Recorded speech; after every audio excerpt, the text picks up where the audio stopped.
रहे आप लोग स्वस्थ और शांत होंगे। आप लोगों को याद होगा, मैंने एक दो दफे आप लोगों को पहले से ही बताया है कि भारतीय जनता पार्टी का जो आईटी सेल है वो बहुत शुरू से बड़ा मजबूत रहा है। और ये तो गाली वाली बकने वाली बात जो आईटी सेल के माध्यम से हमने आई है इधर आजकल, वो तो खैर एक बिल्कुल लेटेस्ट ट्रेंड है। आईटी सेल इसके अलावा भी बड़े महत्वपूर्ण काम करता है। और उसमें से एक ये भी है कि वो जितने भी क्या नाम है गणनाएं हैं, जैसे जाति की गणनाएं हैं, किस क्षेत्र में कितने चुनाव वोटर्स हैं, ये सब सारी बातें उनके पास तैयार रहती है। मतलब उनका डाटा कहीं ना कहीं भारत सरकार की डाटा से भी ज़्यादा कहीं मजबूत होता है। ये मैंने आप लोगों को एक दो दफ़े पहले भी बताया होगा। ये तो एक एक मतलब ऐसा मैंने ऑब्जर्व किया, देखा है। और इसीलिए आप लोगों ने कई बार देखा होगा, अब तो ये चीज़ें खुल के सामने भी आने लगी हैं कि कई बार जो है वो एक एक डेढ़ डेढ़ हज़ार वोटों के अंतर से कई कई क्षेत्र जीत लिए जाते हैं। और ये भी कहने वाली बात नहीं है कि जो अफसरों के अंदर से एक डेढ़ हज़ार वोटों के अंतर से चुनाव जीतना कोई बड़ा मुश्किल काम नहीं है। ऐसा कई बार हुआ, आगे भी होगा। ये लोग भारतीय लोकतंत्र की के जो एक बेईमान पक्ष है उसकी एक प्रवृत्ति सी हो गई है। अभी एक नई चीज़ सामने निकल के आई है आजकल। दरअसल क्या है कि जब से ईवीएम मशीनों को लेकर के और भारतीय जो चुनाव प्रणाली है उसको लेकर के ही संदेह के घेरे में आ गई पूरी चुनाव प्रणाली। भारतीय चुनाव आयोग जो है किसी भी चीज़ का जवाब नहीं देता है। और तरह तरह की धांधलीबाजी के किस्से सामने आने लगे। किस हद तक सही है किस हद तक गलत है तो नहीं पता। लेकिन इसी सब कुछ चीज़ों को देखने के लिए ये हुआ कि एक वकील साहबान ने महमूद पाचा और भानु प्रकाश जी, इन लोगों ने मुकदमा दायर किया सुप्रीम कोर्ट में। उसी की सुनवाई आजकल चल रही है। और वो सुनवाई भी जस्टिस चंद्रचूड़ साहब की बेंच में चल रही है। उसमें नई उभर के सामने आई है कि अब डुप्लीकेट वोटों की मदद से भी बेईमानी की जा रही है। डुप्लीकेट वोटों की मदद से बेईमानी करने का जो तात्पर्य है वो जो वकील साहब है भानु प्रकाश सिंह, उनके ही हिसाब से ये होता है कि जैसे करीब ऐसे करीब 1.5-2 करोड़ जो है वोट हैं वो डुप्लीकेट बनाए गए। यानी ऐसे लोग जो ऐसे ऐसे वोटर जो एक ही साथ जो है कई जगह जाकर के वोट डालते हैं। जैसे आपने देखा होगा कि जैसा आपने बताया कि कई जगह फेजेस में चुनाव होते हैं।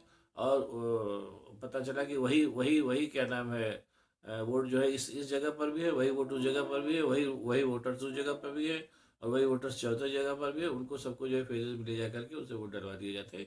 ये एक पूरा का पूरा जो है वो एक संगठित, मतलब ये मान के चलिए कि गिरोह टाइप का है जो अपना काम कर रहा है। और जाहिर सी बात है कि ये काम जो है वो निर्वाचन आयोग की मदद से ही हो रहा होगा। और ये और वो वोटर्स जो हैं वो ऑलरेडी तैयार कर दिए गए हैं। उन्होंने भानु प्रकाश सिंह ने कहा कि अकेले उत्तर प्रदेश में ऐसे वोटर जो है करीब 71 लाख है, तो आप सोचिए पूरे हिंदुस्तान में कितने होंगे। ये बात कुछ कुछ समझ में भी आ रही है। और इसका जब ये बात कही गई चुनाव आयोग से पूछी गई तो उनका नहीं, ऐसा कुछ नहीं है। हमने ये वो वोटर्स हैं जो कि मर चुके थे या कहीं और चले गए, उनकी वजह से अब इनका नाम हटा दिया गया वोटर लिस्ट में से। और हमने करीब 1 करोड़ 66 लाख लोगों के नाम वोटर लिस्ट में से हटा दिए। उसके बाद फिर सब अगला सवाल फिर ये उठा कि भाई जब ये जो जब आपसे पूछा गया कि डुप्लीकेट वोटर्स के बारे में, तभी आपने तत्काल डुप्लीकेट वोटर्स का जवाब न देकर के ये जवाब दिया कि इतने नाम हमने हटा दिए। तो फिर उस पर से क्या नाम है सुप्रीम कोर्ट ने पूछा कि भाई ये लोग मर जाते हैं या लोग चले जाते हैं, इनको आप कैसे, मतलब इनको आप कैसे जान पाते हैं कि ये हटाई गई। ये पूरा प्रोसेस जो है हमको आप बताइए, क्योंकि जब तक ये पूरा प्रोसेस आप नहीं बताएंगे तब तक हमें कैसे पता चलेगा कि आप किस प्रोसेस के तहत इन लोगों को हटा रहे हैं।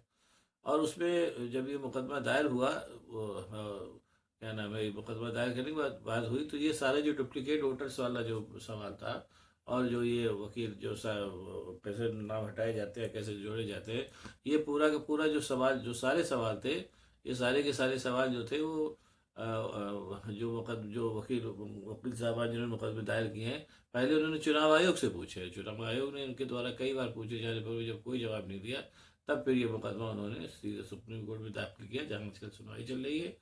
उसी सुनवाई के दौरान डुप्लीकेट वोटर्स का मामले से कोर्ट का ध्यान हटाने के लिए ये जवाब दिया कि साहब हमने तो 1 करोड़ 66 लाख वोटरों के नाम हटा दिए। उस पर ये सवाल सवाल हुआ कि भाई ये कौन लोग हैं जिनके नाम आपने हटा दिए।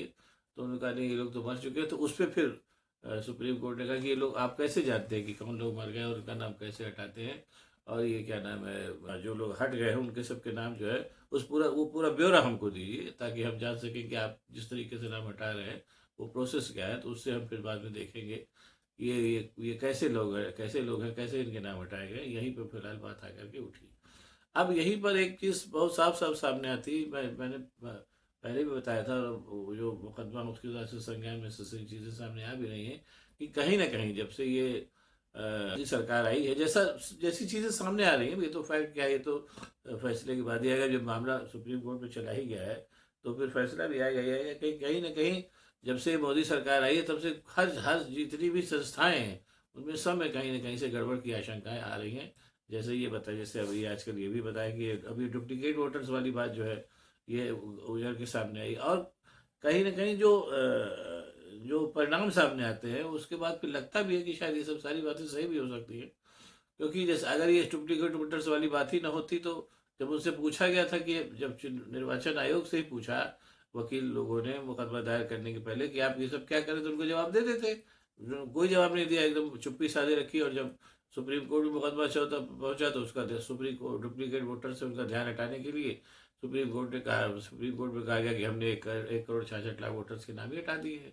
अब उनसे ये प्रोसेस पूछा कि भाई ये कौन लोग हैं जिनके नाम आपने हटाया, जरा उसको डिटेल में हमें बताएं। तो ये कहीं ना कहीं ये जो पूरा चल रहा है, पूरे जो प्रोसेस चल रहा है, उससे ये लगता है कि कहीं ना कहीं जो निर्वाचन आयोग है, और जैसे कि अपने मोदी जी ने सुप्रीम कोर्ट के चीफ जस्टिस का नाम हटा करके अपने अपने अफसर का नाम उसमें रखा निर्वाचन आयोग में, उससे ये बात सामने आ रही है कि कहीं ना कहीं निर्वाचन आयोग में बड़ा खेल हो रहा है। और जो लोगों के सामने ना आवे इसके लिए जो है वो पूरी की पूरी प्रोसेस जो है वो लागू कर दिया गया है कि कहीं से कोई पट्टी खुलने ना पकड़े। लेकिन चीज़ें कब तक छुपेंगी, देखिए मुकदमा सुप्रीम कोर्ट में चल रहा है, वो क्या होता है सामने। लेकिन कहीं ना कहीं जो डुप्लीकेट वोटर्स के माध्यम से चुनाव में बड़ा खेल, कई जगह वोट डलवाने की जो पूरी की पूरी एक जो संस्थागत प्रक्रिया बना दी गई है वो अपने आप में बहुत खतरनाक है। और ये कहीं ना कहीं से गड़बड़ तो है।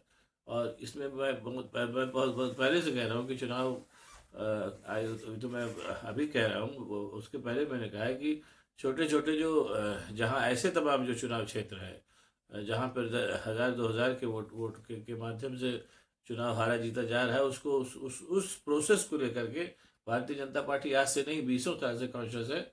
और जहाँ जहाँ जहाँ जब जब मौका होता है तब तब वो किसी न किसी तरीके से इस गैप को भर करके चुनाव जीतती है। मैं बहुत पहले से कह रहा हूँ, आज फिर इस बात को मैं कह रहा हूँ। और उसमें होता क्या है कि जैसे जो बड़े क्षेत्र अंतर वाले चुनाव है उनमें तो वो तो बात अलग होती है, लेकिन ये कि जो छोटे अंतर वाले जो चुनाव क्षेत्र होते हैं उनमें आप चुनाव धड़ से जीत करके आगे बढ़ जाते हैं। जब तक चमचमाव होता है तब तक चीज़ें अपना काम कर देती हैं। तो ये मान के चलिए कि अब चुनाव में भी जो भ्रष्टाचार हो रहा है उसको तकनीकी रूप से संगठित भ्रष्टाचार के रूप में बदल दिया गया है। डुप्लीकेट वोटर्स की जो बात सामने आई है ये इस बात को साबित करती है। देखिए अभी मुकदमा चल रहा है, उसका क्या होता है। लेकिन अभी ये जो पूरा प्रोसेस है, इससे ये कहने में संकोच नहीं है कि पूरा का पूरा चुनाव प्रक्रिया जो है चुनाव आयोग के माध्यम से कहीं ना कहीं जो है वो बेईमानी के वहाँ पर करने की कोशिश की जा रही है, और जो काफ़ी हद तक सफल रही है। और वो बेईमानियाँ पिछले चुनाव में 3 राज्यों में शायद इतनी ज़्यादा होंगी कि वो लोगों का ध्यान भी उस तरफ जाने लगा है, पहले नहीं जाता था। अब अगर आपको मेरे ये वीडियो पसंद आए तो इसको शेयर करिए, लाइक करिए, साथ ही साथ मेरे चैनल को सब्सक्राइब करिए ताकि मैं और भी ऐसी बातें आपको बताते रह सकूँ। बहुत बहुत धन्यवाद, नमस्कार।